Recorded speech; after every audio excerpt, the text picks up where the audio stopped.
Mesdames, Mesdemoiselles et Messieurs, bonjour. Merci de rester fidèles au rendez-vous du monde agricole. Cette semaine, nous vous emmenons au centre de notre sublime Côte d'Ivoire, précisément à Lolobo, sur invitation d'un brave agent de développement qui, par ses actions, a permis aux populations de travailler ensemble, de s'organiser en société coopérative. C'est un modèle de réussite dans cette zone de la Côte d'Ivoire. On les découvre ensemble. Profitant de la ferveur pascale sous la houlette éclairée du sous-préfet de Bobi, digne fils, cadre de la localité de Lolobo, située à 50 km de Bouaké, dans la région du Béquet, l'équipe de production de l'émission Braves Paysans a fait une incursion très attendue par les populations pour s'imprégner des grands chantiers de développement initiés par les valeureux fils de cette localité ivoirienne.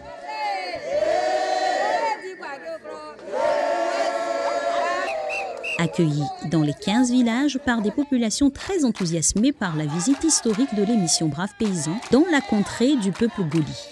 Le périple a débuté auprès des dynamiques coopératives du village fondateur, Kouamekro. Elle s'est articulée de prime abord autour d'une sensibilisation du commandant Kwame Loukou Eric par la remise de documents attestant de la création formelle de coopératives. Je vous ai demandé de vous mettre en coopérative parce que le monde entier sait que vous êtes des grands planteurs. Mais le problème de nos parents baoulés, c'est que vous ne vous mettez pas ensemble. Ce qui fait que ce que l'État veut vous donner là, vous ne l'avez pas. C'est ce que nous avons réussi à corriger à Loko Sakassou. L'impression chaleureuse des bénéficiaires en chanson a révélé leur grande joie. Avant 2016, chacun de nous travaillait individuellement. Dans le maraîcher, dans le manioc, dans le riz. Le commandant Loukou Eric, sous-préfet de Bobi, nous a trouvés et il nous a réunis un soir et nous a parlé du modèle de Bobi. Comment il a réussi à organiser la population de Bobi qui aujourd'hui s'en sort avec l'agriculture. Il nous a mobilisés de nous mettre ensemble et on a commencé à former des coopératives, des groupements. Et grâce à ces groupements, nous réussissons à travailler en groupe. Et les résultats sont là. On produit en quantité maintenant. Et il nous a dit de ne pas nous arrêter là. Quand on n'a pas les papiers, on n'est pas reconnu. Il faut qu'on fasse des papiers afin que l'État puisse nous reconnaître. Donc, on a commencé à faire les papiers qui, lui, toujours nous appuyait. Et aujourd'hui, voilà que nous avons nos papiers. Les différents groupes, 6 groupes que nous formons, chacun de nous a son règlement et statut intérieur. Donc, grâce à ces règlements et statuts intérieurs, nous serions connus sur l'ensemble du territoire. Donc, désormais, on peut être aidé. Nous sommes des jeunes filles, on est au village, on ne fait rien. Si on ne travaille pas, ce n'est pas bon. Il faut que nous tous, on se met en groupe pour travailler. On a mis les enfants à l'école grâce à la coopérative. En tout cas, je remercie notre papa Eric. Pour prouver leur action sur les terrains, les braves producteurs ont ouvert l'accès de leurs exploitations de manioc et de tomates.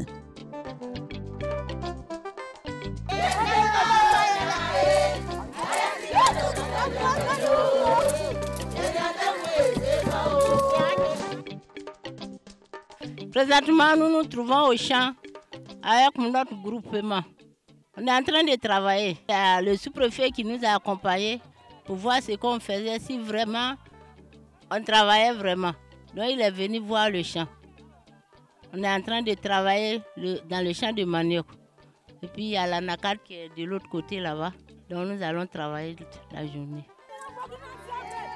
Le commandant profite de cette visite terrain pour faire une exhortation à l'encadrement et à l'appui des coopératives. Je suis ici dans le cadre du développement communautaire. Nous l'avons commencé à Bobi depuis 2014. Depuis 2016, nos parents ont sollicité notre appui parce que on ne peut pas ne pas aider ses parents. Nous sommes des cadres. Et en tant que cadres, nous devons épauler le développement de nos localités avec les moyens dont on dispose. Financièrement, l'on ne peut pas le faire tout seul. Et c'est ensemble qu'on peut réussir. C'est pourquoi nous sommes en train de mettre en place l'esprit d'équipe. Nous sommes venus organiser les états généraux du développement de la sous-région de l'Olobo.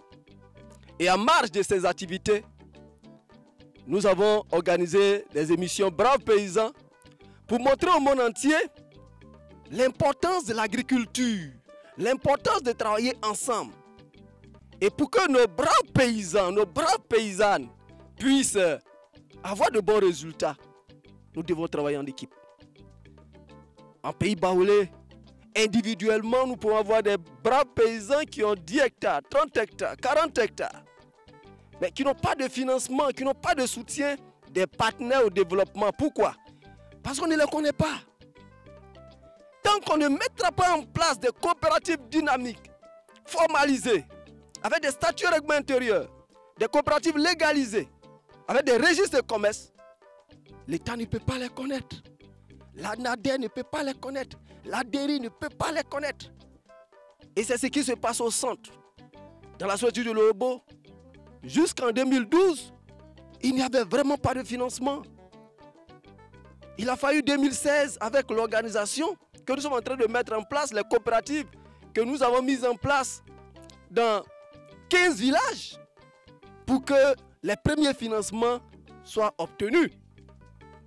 Aujourd'hui, je suis très content. Nous avons aidé nos mamans, nous avons aidé nos papas, nous avons aidé les jeunes à mettre en place des coopératives qui bénéficient de statuts règlement intérieur. Du coup, cette année, il y a 6 coopératives dans le Kosakasu qui ont obtenu 50 hectares de manioc avec plus d'une dizaine d'hectares de maraîchers. C'est la preuve que si on est organisé, on peut obtenir des financements. L'État dispose de moyens importants. Dans le cas du projet Propacom Ouest, à Séguila, dans la région du Tongbi, c'était 24 milliards. Mais les 24 milliards, la Côte d'Ivoire n'a pu consommer que 10 milliards. Pourquoi? Parce qu'il n'y a pas de coopérative formalisée. L'État ne peut pas venir distribuer aux individus de l'argent. Non, c'est vous qui déposez vos dossiers et on vous retient par appel à candidature. Mais si vous n'avez rien déposé, votre localité ne peut rien obtenir. C'est pourquoi nous sommes en train de parcourir aussi nos villages. Parce qu'on peut aider là où nous servons. Mais si nos parents ici au centre n'ont pas de grands moyens, on ne peut pas réduire le taux de pauvreté. Et quand on va venir en tant que cadre, on va leur donner quelque chose. Mais combien on peut vraiment leur donner? Même quand tu as donné 100 000 à un parent, tu ne peux pas donner 100 000 à 10 000 personnes. Tu seras toi-même réduit aussi à la pauvreté. Donc la meilleure chose pour pouvoir aider nos parents, c'est de leur apprendre à pêcher. Et c'est ce que nous sommes en train de faire. Aujourd'hui, je suis très content. Je suis venu voir un peu les dizaines d'hectares que la brave coopérative Clolet et Enia et puis Soyebo ont fait. Et je suis content. Je suis content parce que ça va permettre de réduire le coût de la vie à Bouaké et à Abidjan. Aujourd'hui, on parle de la lutte contre la cherté de la vie. Mais si on ne produit pas, on va lutter contre la cherté de la vie comment? On a des terres arables partout. Des terres arables partout. La Côte d'Ivoire, tout pousse. Mais on dit non, il n'y a rien à manger. Mais si en ville, on ne soutient pas nos parents qui sont dans les villages à produire, mais comment pourrons-nous espérer avoir de la nourriture au marché? Si on a des possibilités de leur donner des broyeuses pour qu'elles puissent transformer le manioc en acheké, on ne le fait pas. Mais la vie sera toujours chère. Et les jeunes, au lieu de passer leur temps dans l'alcool, dans ce qu'on appelle ici les boissons frélatées, koutoukou, dans le centre, alors qu'ils sont des braves paysans. Mais aujourd'hui, tous ces jeunes qu'on traitait de paresseux nous prouvent que quand on les encadre, ils peuvent apporter plus. Je suis content d'eux parce que quand je vois un hectare de maraîcher, et le jeune me présente et dit, voilà commandant, voilà ce que j'ai pu construire, j'ai entamé ma maison. Quand je viens au village, désormais, je suis heureux. On vient de faire 443 lots, nouveaux lots. Et tous les jeunes sont en train de prendre des lots pour construire. Pourquoi? Parce qu'il y a l'encadrement. On n'a pas besoin de milliards pour commencer quelque chose. Ce qu'on demande, c'est de venir échanger avec les parents. Nous, nos réunions ici, on commence à 20h, on finit à 24h. Les jeunes ont le temps de poser les questions. Aujourd'hui, il y a la prostitution. Des jeunes filles qui se livrent à la prostitution alors qu'il y a la terre. Regardez, nos mamans, elles sont âgées. Il faut penser à la relève. Mais si vous, les femmes, vous restez parce qu'il y a la facilité, parce que vous avez votre corps à livrer dans les boîtes de nuit, dans les maquis, alors qu'il y a la terre, mais il y aura toujours la cherté de la vie. Revenez, vous mettez en coopérative.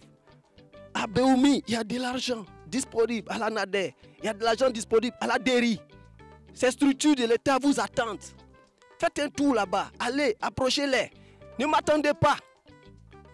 Vous-même, prenez vos motos, prenez vos vélos, allez voir le directeur départemental de l'agriculture. À Kwenjenda, un autre village de la sous-préfecture de Lolobo à Loko-Sakassou, l'appel au regroupement en coopérative prôné par le commandant a eu un écho favorable tant auprès des producteurs ainsi qu'auprès des cadres. Avant, on cultivait seul. Chacun cultivait de sa part. On cultivait des ignames, des arachides, des gombos, piments, aubergines, tomates. On s'est mis ensemble pour créer plus. Par la grâce du sous-préfet, on a eu nos papiers. Individuellement, chacun arrive à faire 1 hectare, 2 hectares. Mais très rapidement, la fatigue aidant, tout devient la broussaille et puis la personne ne peut plus évoluer.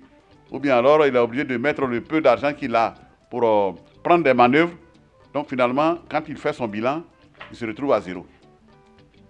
Et on leur a dit, attention, si vous voulez faire le travail de la terre, vous êtes beaucoup de jeunes, au lieu de traîner à faire n'importe quoi, mettez-vous ensemble pour créer une coopérative. Et avec l'appui judicieux de mon gouverneur Loukou Eric, sous-préfet de Bobi, une coopérative a été initiée. Aujourd'hui, je suis fier, très content de savoir que les règlements intérieurs et statuts sont bouclés. Il reste maintenant à faire le côté administratif pour qu'il y ait une ouverture des comptes et en ce moment la coopérative devient fonctionnelle. Une escale dans un autre village, Ndrembo, a permis de voir et d'être émerveillé par les réalisations de ces braves enfants.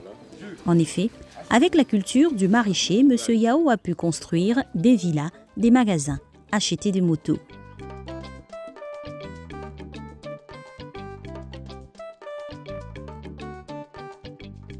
Dans la ferme de M. Conan, son dévouement lui a permis aussi, avec peu de bêtes, à ses débuts, d'être aujourd'hui un grand éleveur de bétail dans ce village.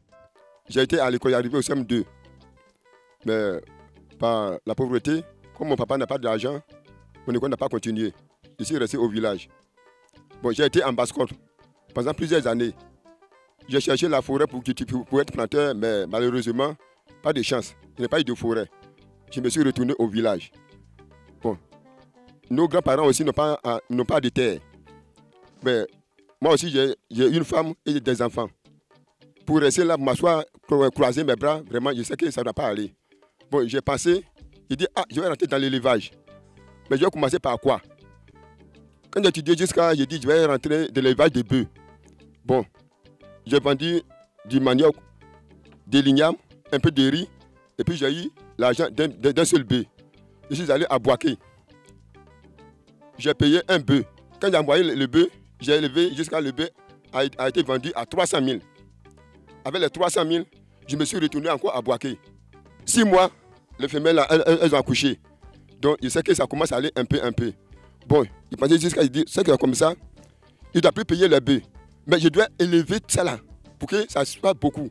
Mais quand les gens viennent payer avec moi, là, je dis, je ne vends plus de bœufs. Parce que je veux que ça soit beaucoup. Actuellement, là, j'ai eu quelque chose de 30 têtes. Je ne suis pas resté dans l'élevage de bœufs. Les cabris et moutons, là, je n'ai pas payé ça à Boaké, mais j'ai payé ça au village ici. Donc, actuellement, là, j'ai 14 moutons et 15 chèvres. Nous, on pensait que l'élevage, c'est le travail des étrangers. Or que ce n'est pas ça. Je peux dire qu'on est resté en retard. Parce que quand on voit un élevage, un berger avec ses bœufs sur la route là, nous on croyait que c'est un vagabond. Mais quand moi je suis rentré dedans, où? C'est ça que j'ai vu que quand il y a quelque chose dedans. Donc je demande à la Côte d'Ivoire, les jeunes de la Côte d'Ivoire, les jeunes de mon village, de rentrer dans l'élevage. L'année passée, moi j'ai vendu un taureau, ça m'a coûté à 500 000 francs. 500 000, j'ai pris pour construire ma maison, j'ai fait tout. Je suis marié, j'ai 9 enfants. Grâce à mes bœufs, je donne à manger. J'ai un peu de champ d'anacade encore. Donc l'anacade, je laisse ça dans les mains des enfants. Si on augmente le prix de l'anacade, ne pas augmenter, je suis là. Donc, vraiment, je suis très content.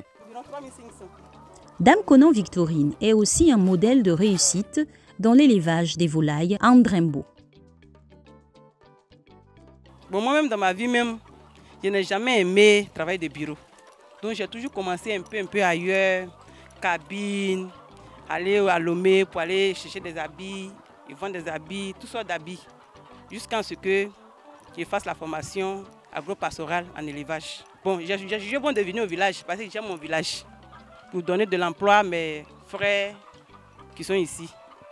Et puis même dans la zone de Boaké, il n'y a pas assez d'œufs comme ça ici. J'ai bâti d'abord 2 bâtiments de 70 mètres sur 10 qui prend chaque bâtiment un effectif de 3700 sujets.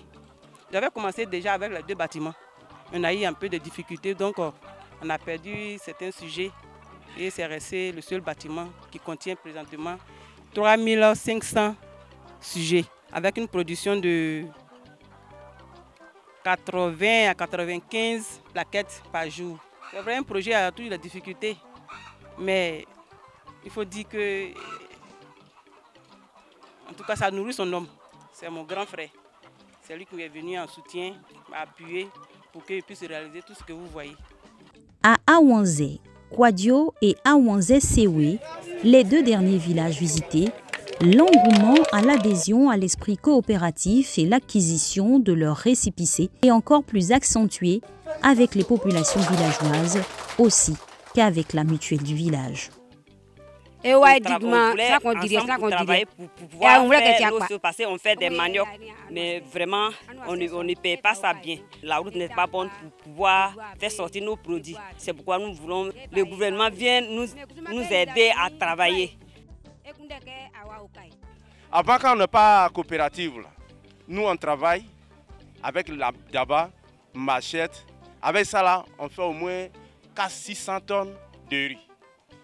Avec maïs, du riz, tomates, avec daba.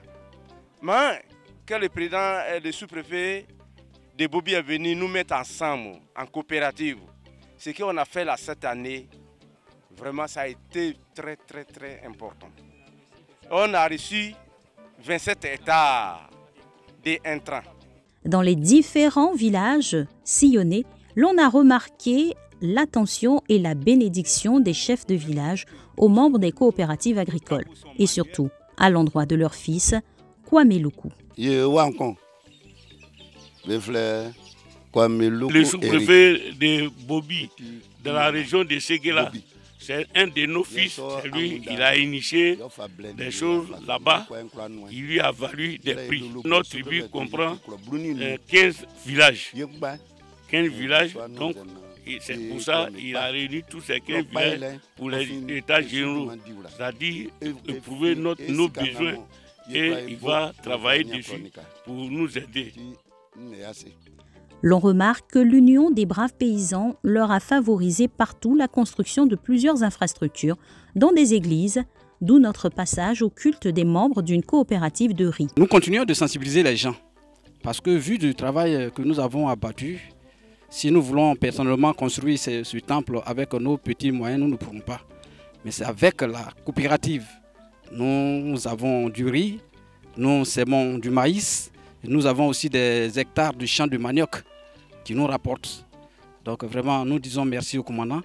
Et nous n'allons pas baissé encore les bras. Nous allons faire encore plus que ça pour que nous puissions réaliser de grandes choses au niveau de notre communauté et au niveau même du village.